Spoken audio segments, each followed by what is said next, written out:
10 operários morreram e outros 26 ficaram feridos no desabamento de uma construção de 2 andares na Avenida Mateu Bem, em São Mateus, em agosto do ano passado. O vereador Mário Covas Neto, do PSDB, quer que a área seja declarada de utilidade pública e que no local seja criado um memorial em defesa do trabalhador. Boa tarde, vereador. Bem-vindo ao nosso jornal. Qual que é o objetivo dessa proposta? A ideia é que a gente tenha um local de reflexão para que a cidade tome mais cuidado em relação a esses procedimentos de segurança em construção. A maior vítima de desastre dessa natureza é exatamente a construção civil. Então, os trabalhadores dessa área, e por sugestão de um deputado estadual do PSDB, o Ramalho da Construção, que é um líder sindical dessa área, ele solicitou e a gente atendeu um encaminhamento para esse memorial. A ideia é você ter um lugar de reflexão. A construção civil é líder no ranking de acidentes de trabalho, né, vereador? Isso, exatamente. Que outras políticas públicas deveriam ser feitas com relação à segurança nesses locais? Então, a gente tem este projeto que foi aprovado, ele visa só fazer um memorial. Mas a gente tem um segundo projeto que está tramitando na Câmara, que me parece que esse sim objetiva coibir esse tipo de problema. Que é o seguinte: existe uma série de imóveis que tem a sua obra embargada por várias questões e que acabam continuando ao arrepio da lei ou da força do fiscal que foi lá e autuou, né? A gente está propondo que todas as empresas, ou pessoas jurídicas ou físicas, que tenham alguma licença de funcionamento na cidade, que sejam ou proprietária do imóvel ou executora da obra, que elas, na medida em que elas incorram nesse tipo de procedimento, obviamente, respeitado todo o direito de defesa delas, ali com a ampla defesa, se for constatado uma irregularidade por motivação delas, que elas percam esse registro durante 10 anos. Tanto as empresas, e aí não poderem mais, o registro municipal, não poderem mais fazer outro tipo de construção na cidade, etc. Não só as empresas, como os seus sócios também. Que elas não consigam licença mais da prefeitura. Exatamente. Durante esses 10 anos. Que eles não possam mais construir na cidade. E aí eles estariam completamente fora, irregulares, e aí evidentemente que você, como alguém que vai contratar um serviço, você vai checar se aquela empresa é idônea, se ela está funcionando, se ela está regular, não é? Eu acho que desta maneira a gente vai coibir um pouco esses abusos. Vereador, essa área da Mateu Bem, onde essas 10 pessoas morreram e outras 26 ficaram feridas, seria desapropriada para esse memorial? A ideia, o que a gente pode fazer na nossa atuação aqui na Câmara é propor para que o Executivo, a gente autorize o Executivo a que você faça isso. A gente não pode obrigá-lo. Mas é exatamente isso. Com essa autorização, o Executivo fica, vamos dizer, com um sinal verde da Câmara para que ele desaproprie a área e faça o memorial. Em síntese, é algo muito parecido ao que aconteceu na gestão do prefeito Gilberto Kassab no memorial às vítimas do acidente da TAM. Exatamente, é a mesma coisa. Muito similar. É a mesma coisa. Mas eu penso que numa praça, é preciso que você tenha ali alguma memória do que ocorreu. Aquela praça, infelizmente, do meu modo de ver, aquela praça, ela não, a não ser para as vítimas, os familiares das vítimas, melhor. Simbolicamente para os familiares? Exatamente, mas para quem passa, ela não é uma praça, não diz exatamente. Não disse que veio. E eu acho que a gente tinha que fazer uma coisa que ficasse registrada. Sequer ela é arborizada, vereador. Exatamente. Sequer ela é arborizada. Eu até conversei com o secretário de Meio Ambiente recentemente. O Ricardo Teixeira? Isso. A respeito disso, que aquela praça, ela é totalmente... não tem uma grama na praça. Não tem nada. Tá bom. E ali é uma área onde você tem um declive grande, quer dizer, provavelmente quando tem chuvas, aquilo vai desaguar lá na Bandeirantes e que poderia ser um lugar de infiltração de água. Nós estamos falando da esquina da Washington Luiz com Otávio Tarquínio de Souza, exatamente, ali na região do Campo Velho. Bem em frente ao aeroporto de Congonhas.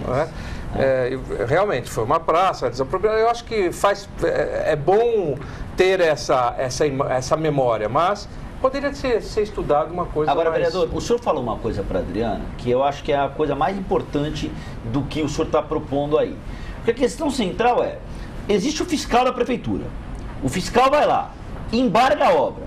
E muita gente faz de conta que tanto faz como tanto fez. Toca a obra e manda embora. Ou seja, teria, para se evitar uma tragédia como essa, o prefeito Fernando Haddad disse isso à época, teria que ter tido força policial que impedisse a continuidade dessa obra na Matteu Bay. Como é que fica essa questão à luz desse projeto que o senhor está apresentando? Então, veja, a gente não tem competência nem força para ditar as normas da polícia. Mas a gente tem força para ditar as normas da burocracia da prefeitura, do seu ordenamento.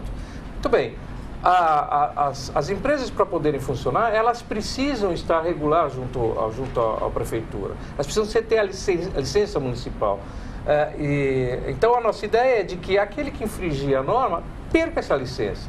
E na medida que ele perca por um prazo de 10 anos, evidentemente vai inviabilizar a sua atividade econômica. Não só eles, e também os donos, os sócios das empresas não poderão, nesse prazo, abrir novas empresas com a mesma finalidade. Como se o CREA ficasse suspenso. Exatamente. Não é bem o CREA, é a atividade que ele vai estar exercendo, né? Porque ele pode dar a oportunidade de ele ter um outro tipo de serviço. Enfim, mas é para você restringir aquela prática que me parece, fora que tem uma multa de R$1.000 por metro quadrado na obra que for embarcada, que é para você, enfim, e colocar o proprietário do imóvel como um agente fiscal também, um agente fiscalizador, porque ele também pode concorrer para ser penalizado. Então, se ele vai ter que ficar mais atento na sua contratação para evitar que amanhã, enfim, ele tenha que pagar essa multa também. Vereador, como é que está a tramitação dos dois projetos, do memorial e desse? O do memorial foi aprovado aqui, já está para a sanção do prefeito. Não, já acho que foi está aprovado em segunda. primeira? Não, foi aprovado em primeira, falta aprovar em segunda. Mas eu não vejo resistência na casa em relação a isso. Eu acredito que vai passar, basta entrar em pauta para votação. O segundo não, o segundo ainda está nas áreas de comissões, ainda não chegou ao plenário, ele não está pronto ainda para chegar ao plenário. Vereador, na Comissão do Idoso, uma das prioridades, mudando de assunto, uma das prioridades era a criação da Secretaria Municipal. Qual que é a importância da criação dessa secretaria e quais a justificativa para que ela tenha sido vetada pelo prefeito? Olha, eu, sendo presidente da Comissão do Idoso aqui na Câmara Municipal, a gente faz reuniões aqui quinzenais e que há uma grande participação de idosos nessas reuniões, cerca de 50, 60, varia muito, mas eles estão sempre presentes e são muito participativos das nossas reuniões. Ali, desse grupo, faz parte o Grande Conselho Municipal do Idoso. E é uma reivindicação antiga deles, já é de algum tempo, não é deste governo, vem de muito tempo, de ter uma estrutura no município que olhe para o idoso de uma forma diferente do que se olha. Quando você faz em políticas públicas, área de saúde, educação, etc., se olha o universo geral. Mas a área do idoso, esse segmento, você tem uma ideia, daqui a 30 anos ou 40 anos, nós teremos no Brasil cerca de 5 milhões de pessoas com mais de 90 anos.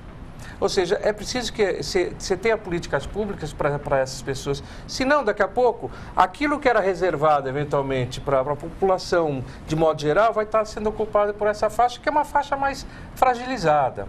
Então, a Secretaria visava a ter políticas, vamos dizer, horizontais, políticas públicas horizontais, esse olhar.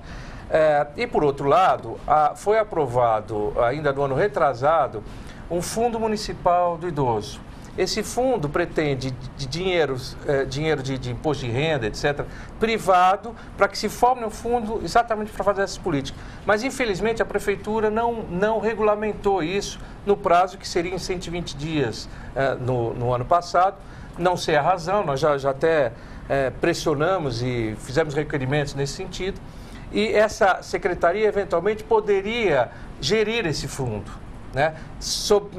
Para evitar que este fundo, ao ir para o Tesouro, ele tivesse uma destinação diferente daquela pelo qual ele foi criado. Vereador, quando a gente fala em criança, em usuário de crack, a gente está vendo essa ação social da prefeitura aí na Cracolândia, criança, usuário de crack, assistência social e também idoso. Essas políticas públicas, elas não precisam ser mais customizadas, mais direcionadas? Essa universalização da política pública para pessoas, entre aspas, normais, como todos nós, ela não acaba por criar uma dificuldade extra, como a questão da acessibilidade, por exemplo? O deficiente físico, a criança, o idoso, o usuário de crack, eles não merecem uma atenção peculiar do Estado, do município, da União? Acho que sim. Eu acho que o sentido da secretaria era exatamente esse. Porque a gente tem a tendência de só perceber o problema quando a gente está envolvido nele. Quando tem um familiar, quando a gente está envolvido. De resto, a gente pensa na política pública de uma maneira geral, para atender o conjunto da população. Mas se você não tiver alguns cuidados, por exemplo, você tem aqui uma demanda de coisa de 150 mil crianças fora de creche. Isso. Né? E ela estando fora de creche implica de que a sua mãe, enfim, quem cuida dessa criança, não tem a oportunidade de trabalhar. Tá certo? Ou pior, trabalha e deixa o irmão de 6 anos cuidando da criança de 1. Também. Mas você tem um contingente grande de idosos que também tem um cuidador que também não tem como trabalhar. Exatamente. Porque você tem que ter, além das creches para cuidar das crianças, você precisa ter esses locais para cuidar dos idosos também. E esse olhar para o idoso, ele é um olhar segmentado. Senão, você olha a creche de uma maneira geral e esquece que você tem essa característica para uma determinada faixa etária.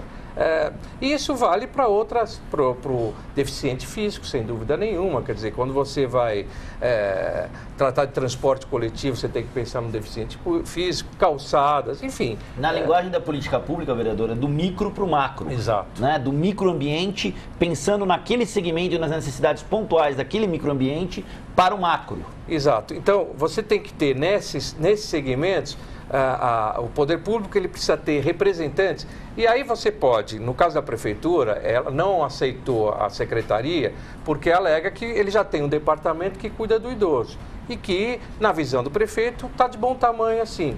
Tudo bem, é a opção dele, é a opção política dele. Mas é preciso que o poder público tenha em cada uma dessas áreas um olhar. Senão, você acaba fazendo, você despende dinheiro, etc., recursos públicos para fazer uma grande intervenção e no final, quando ela acabou, você esqueceu de fazer o banheiro para o deficiente físico, por exemplo. Legal. Né? Ou acesso. Vereador Mário Covas Neto, do PSDB, muitíssimo obrigado pela presença no Jornal da Câmara. A gente o agradece mais uma vez, coloca o espaço à disposição para a gente avançar, inclusive, nessa discussão a respeito dos embargos que não são respeitados e que viram tragédias com mortes como essa da Mateu Bay, que pode virar o Memorial do Trabalhador. A gente espera tê-lo conosco mais vezes. Muito obrigado. Eu que agradeço. Eu digo sempre que aqui é uma oportunidade da gente prestar um pouco de contas do nosso mandato para o telespectador. Valeu, vereador.